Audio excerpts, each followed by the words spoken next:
Estudos para o início do direito constitucional para a INSS, só que é um conteúdo desatualizado, né? Tem que ver as coisas. O conteúdo aqui é sobre o direito à segurança. Direito à segurança. Nada mais natural que associar o direito à segurança à matéria penal, ou seja, a nossa proteção contra a violência legal e ilegal do Estado, já que a Constituição confere a esses poderes sobre o indivíduo com os quais tutelaria a paz e a ordem social. O professor Manuel Gonçalves Ferreira Filho anota que amontoam-se nos vários itens do artigo 5 a regra do processo penal de importância variável. Nesse rol se inclui o princípio da comunicação de toda a prisão ao juiz competente ou da responsabilização de autoridades coatoras. Inciso LXI e o da plena defesa. Inciso LV. A proibição de juízes e tribunais de exceção do júri, ao lado desses outros direitos substantivos de interesse semelhante o da anterioridade da lei penal, da individualização da pena, da proibição de penas, da ultrapassagem da pessoa dos delinquentes, da proibição das penas de banimento, da prisão perpétua, de trabalhos forçados, a morte, exceto quando esta última, nos casos previstos na legislação penal para a guerra externa, a proibição da prisão civil, salvo como a sanção para o inadimplemento de obrigação alimentar para a finalidade do depositário em curso de direito constitucional.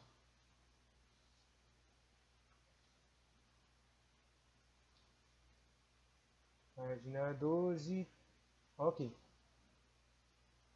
Aí no artigo 5, ninguém será preso no flagrante delito ou por ordem de descrita fundamentada da autoridade judiciária competente, salvo nos casos de transgressão militar ou crime por ser propriamente militar definidos em lei. A regra é que todos devemos ter liberdade para que sejamos presos ou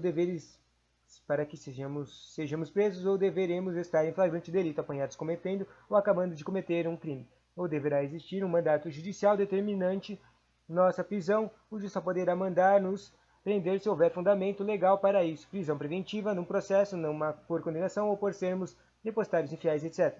Fora dessas duas hipóteses, ninguém poderá ser preso. Essa garantia, porém, não é tão ampla para os militares. Eles podem ser presos também quando cometerem transgressões disciplinares nos crimes militares próprios que só os militares cometem. O militar superior dará a ordem de prisão. Atenção, interessante questão foi formulada num concurso público envolvendo este tema. Se a prisão do militar poderia ser objeto de habeas corpus, tal prisão tem tratamento excepcional.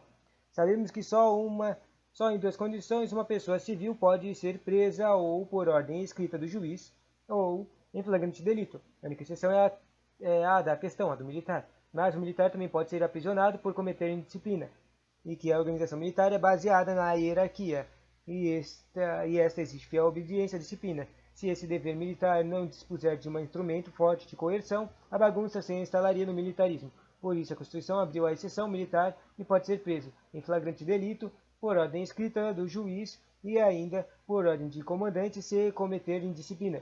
Se a polícia prender alguém para averiguações, prisões em que não existe flagrante delito e nem ordem de qualquer juiz, como sempre foi costumeiro, estará o policial atentado contra as garantias e liberdades fundamentais, fato que constitui crime grave e motivará sua punição em administrativa ou disciplinar e criminal.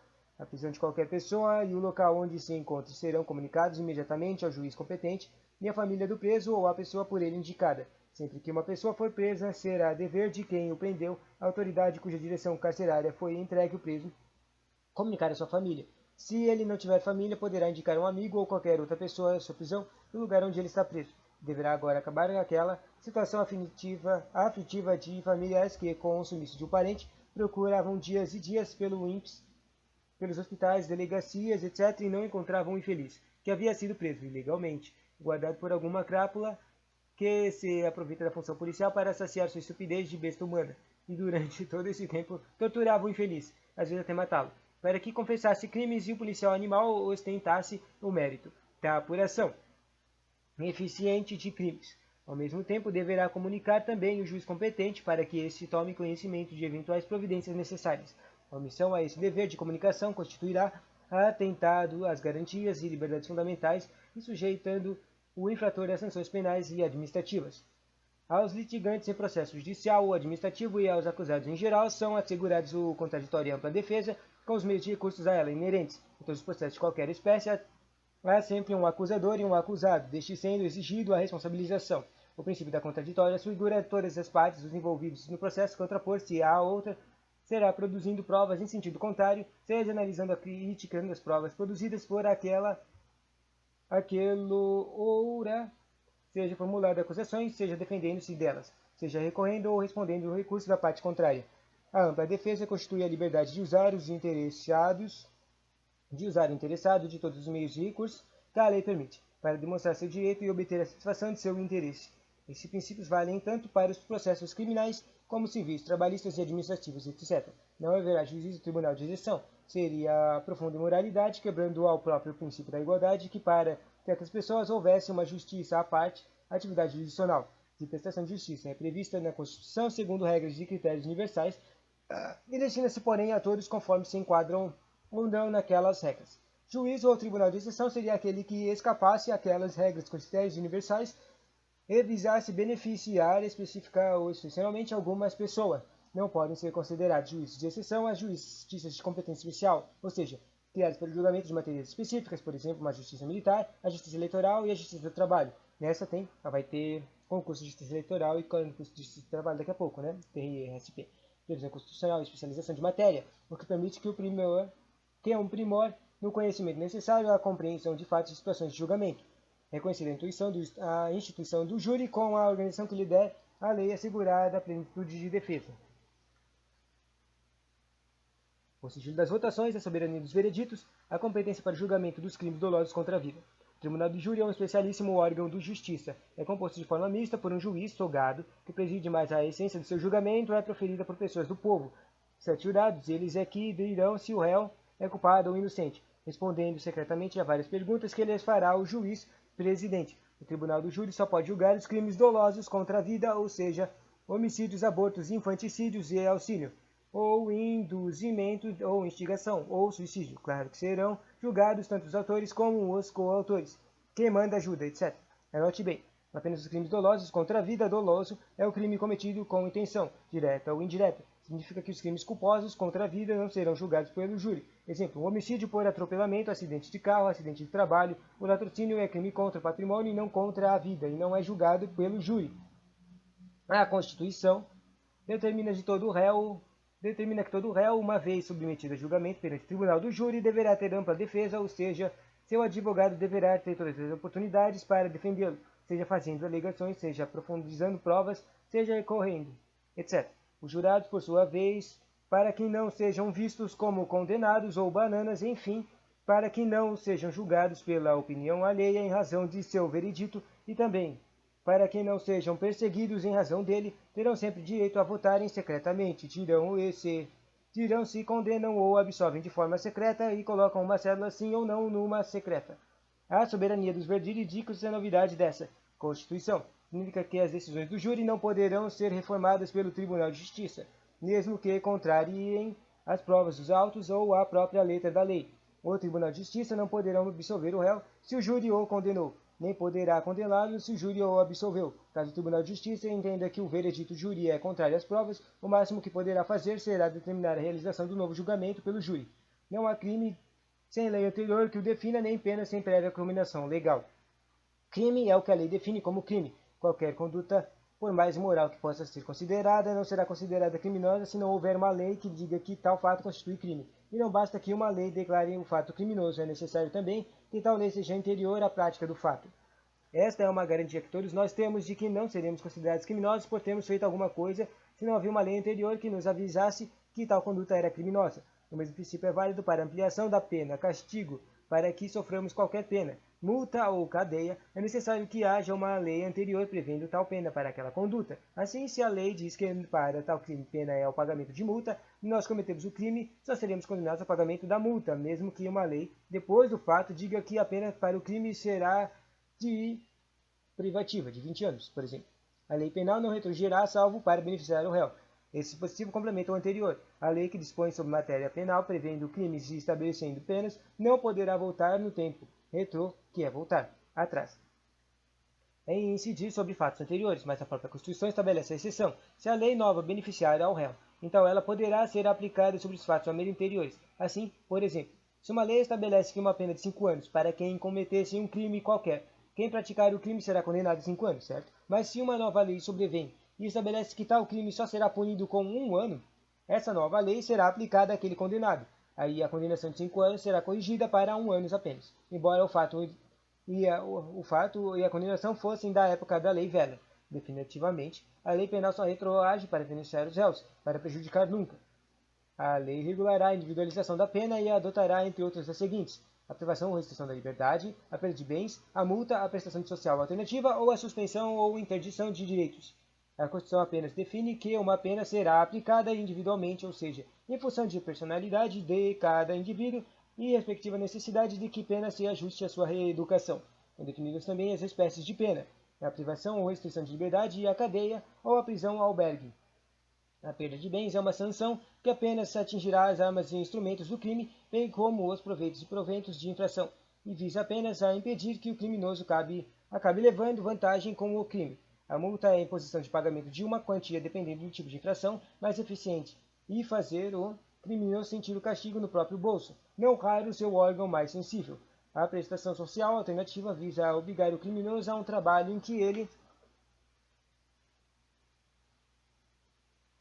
ele tem melhor contato com as necessidades de se respeitar aos valores e necessidades da convivência social. E, finalmente, a suspensão ou interdição de direitos é uma espécie de pena, em que se proíbe o criminoso de exercitar, ainda que temporariamente, algum direito importante de dirigir veículos, por exemplo, por 1 ano, aquele que com acentuada culpa provocou uma grave colisão matando muitos. Nenhuma pena passará de pessoa condenada, podendo a obrigação de reparar o dano à decretação de perdimento de bens ser, nos termos da lei, estendida aos sucessores e contra eles executados, até o limite do valor da patrimônio transferido.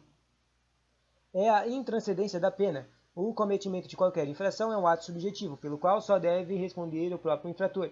Nenhuma culpa terão seus familiares ou parentes. Logo, não podem ser responsabilizados. Isto, entretanto, não permite que uma pessoa roube muito, nem como ladrãozinho, nem como administrador público, e morrendo seus herdeiros fiquem com fortuna. Todo crime causa uma indenização. O dano pelo crime deve ser reparado. Os herdeiros e os sucessores de ladrãozinho não serão punidos criminalmente, mas eles poderão perder até tudo o que ele dele receberem. E que tal patrimônio deverá ser utilizado para pagar as indenizações devidas dos crimes cometidos.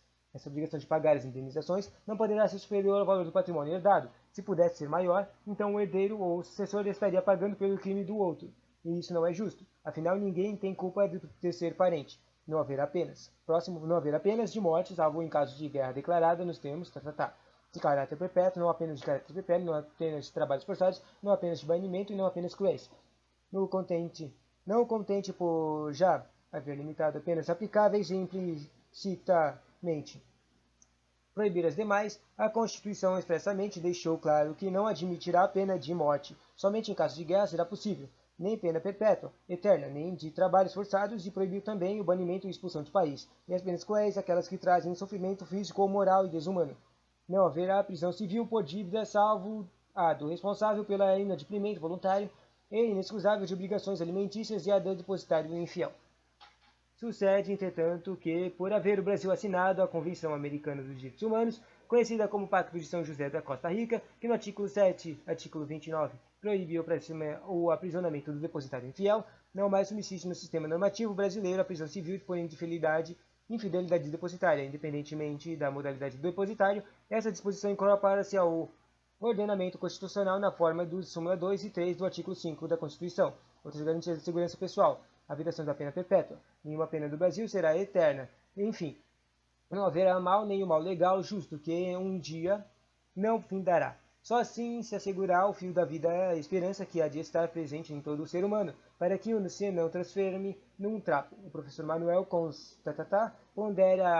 pondera que a imprescritibilidade criminal repugna a sensibilidade da comunicação jurídica. Um sistema jurídico equilibrado não deverá consagrar uma situação de incerteza indeterminada. Configura um contrassenso ao lado da disposição que prescreve a inexistência de penas de caráter perpétuo. Se a pena deverá ter duração determinada, a possibilidade de efetivação de punição penal não deverá ser perpétua. Não haverá penas de caráter perpétuo, né? Isso é falta de liberdade, né? Vedações de extradição. Ponto 2. Vedações de extradição. Deve todavia destacar entre os princípios relativos à segurança em matéria penal, o da não extradição de estrangeiro em razão de crime político ou de opinião e em caso algum de brasileiro. De importância também seria a de assistência jurídica pelo Estado aos necessitados. Seu inciso LXXIV 50, 60, 74 não o encarasse como mera concessão de poder público. É a observação do professor Manuel Gonçalves Ferreira Filho, em curso de Direito Constitucional. Sum. Nenhum brasileiro será extraditado, salvo naturalizado em caso de crime comum praticado antes da naturalização ou de comprovante de envolvimento no tráfico ilícito de entorpecentes e drogas afins na forma da lei. Lugar de brasileiro, criminoso ou não, é no Brasil. Se não presta, vai para a cadeia, mas para a nossa cadeia, nosso filho em nossa casa, nem o brasileiro naturalizado poderá ser mandado embora. A Constituição só autoriza a extradição e envio para um país no exterior que o pediu, se o brasileiro naturalizado cometeu algum crime comum ou antes de ter sido naturalizado. Outra hipótese é a de haver cometido o tráfico de entorpecentes. Para esse crime não há concedência. Nesta última hipótese, haverá uma lei prevendo as condições para a extradição do brasileiro naturalizado. Não será concedida extradição de estrangeiro por crime político ou de opinião. Tanto crime político como de opinião, muito mais refletem uma sensibilidade ideológica ou política de governantes transitórios ocupantes de poder de um país do que propriamente uma conduta reprovável segundo o senso comum dos povos. São, na verdade, crimes que só existem para proteger os interesses das autoridades políticas de um país. Entregar um estrangeiro a eles por tais crimes seria a covardia de entregar o chapeuzinho vermelho ao lobo mau. No Brasil, tradicionalmente, só são extraditados os estrangeiros que cometem crime comum, aqueles que todas as sociedades de todos os países, entretanto, entendem criminosa a conduta. Crime de opinião ou crime político é mera questão de dissidência política, que só enaltece a pessoa por ter tido a coragem de enfrentar e ser dissidente dos governantes. Segurança de assistência jurídica. Essas coisas de segurança são interessantes, né? O Estado prestará assistência jurídica integral e gratuita aos que comprovarem insuficiência de recursos. A Constituição determina que os proábeis não ficam sem assistência jurídica. É dever do Estado, poder público, prestar a sua assistência, arrumar advogado aos pobres gratuitamente. Assim, se uma pessoa precisar promover uma ação qualquer e não tiver dinheiro, bastará que procure o poder público e encontrará um advogado à sua disposição para lhe dar toda a assistência jurídica. No Estado de São Paulo, por exemplo, a Procuradoria da Assistência Jurídica, órgão de Procuradoria-Geral do Estado, presta dia muito com muita eficiência esse serviço, sobre a segurança de discriminações e golpes de Estado.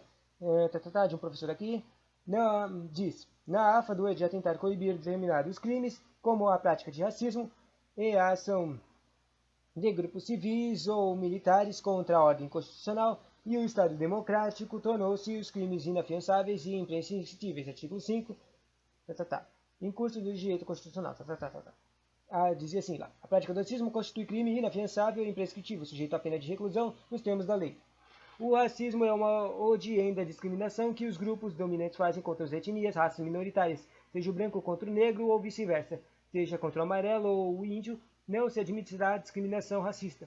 Bem andou a Constituição em não apenas proibir, considerando o crime, o racismo, como em elevá-lo à condição de crime inafiançável. Significa que quem for apanhado em flagrante delito cometido o crime de racismo não poderá pagar uma fiança para responder ao processo em liberdade. Não bastasse esse aspecto para enfatizar a gravidade do delito, a Constituição ainda determinou que a pena deverá ser de reclusão, aquela em que necessariamente o condena fica em isolamento celular, num período inicial de cumprimento da pena. Constitui crime inafiançável e imprescritível a ação de grupos armados, civis ou militares contra a ordem constitucional e o Estado democrático.